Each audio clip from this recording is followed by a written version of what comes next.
Hello everyone, good morning. রবিবারের সকালে সবাইকে স্বাগত জানাই। আজ সকালটা দেরি করে শুরু হয়েছে, কাল রাতে সিরিজ দেখার কারণে আজকে আমরা সবাই দেরি করেই ঘুম থেকে উঠেছি। উঠেই দেখলাম হাজব্যান্ড আজকে ধোসা এনেছে, এই ধোসা দিয়েই আজকে ব্রেকফাস্টটা কমপ্লিট করলাম। এইখানের এই সাদা চাটনিটা অসাধারণ বানায় ধোসার। তারপর রান্নাঘরে গিয়ে দেখলাম বড়মশাই তো অনেক আজকে মাছ বাজার করে এনেছে, তো দেখা যাক আজকে স্পেশাল মাছ কি আছে। এই মাছটার নাম হচ্ছে কাচকি। এটা হলো নদীর মাছ। এটা সাদা আর তুলতুলে নরম হয়, আর খেতেও ভীষণ সুস্বাদু। এর সাথে ভেটকি মাছ, চিংড়ি মাছও ছিল। আমি হাতে গ্লাভস পরে নিচ্ছি কারণ হাতে খুব কাঁটা ফুটছিল। আর এদিকে আমি একটা একটা করে সব ফ্রিজের জন্য মাছগুলো স্টোর করে নিলাম। আমার হাজব্যান্ড আজকে ভেটকি মাছের একটা প্রসেস বললো, তো সেভাবেই আজকে ভেটকি মাছটা আমি রান্না করব। খেতে তো ভীষণই ভালো হয়েছিল এই প্রসেসে, তো আজকে এটা শেয়ার করছি। আমি বিয়ের পরে যখন ফার্স্ট হাজব্যান্ডের সাথে চেন্নাই যাই, তো ওখানে এই কাচকি মাছটা খুব পাওয়া যেত। তো আমি এই কাচকি মাছটা ফার্স্ট রান্না করতে পারতাম না, কারণ ওটা ভীষণ ভেঙে যেত, গোটা থাকতো না।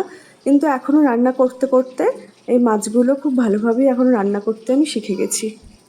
এদিকে আমি লম্বা লম্বা করে কিছুটা আলু কেটেছি, আর কিছুটা রসুন, কাঁচা লঙ্কা আর পেঁয়াজ দিয়ে এটা ভালো করে আমি পেস্ট করে নিলাম।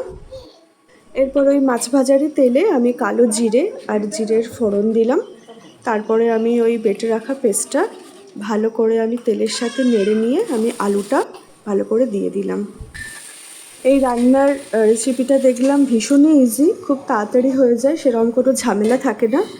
তারপরে আমি মাছটা দিয়ে ঢাকা দিয়ে দিলাম। আমি আগে কিছুতেই মাছগুলো গোটাভাবে ভাজতে পারতাম না, মাছটা ভাজার আগেই সব গুঁড়ো হয়ে যেত তেলে। তো এখন ধীরে ধীরে সেটাতে আমি একটু ধাতস্থ হয়েছি।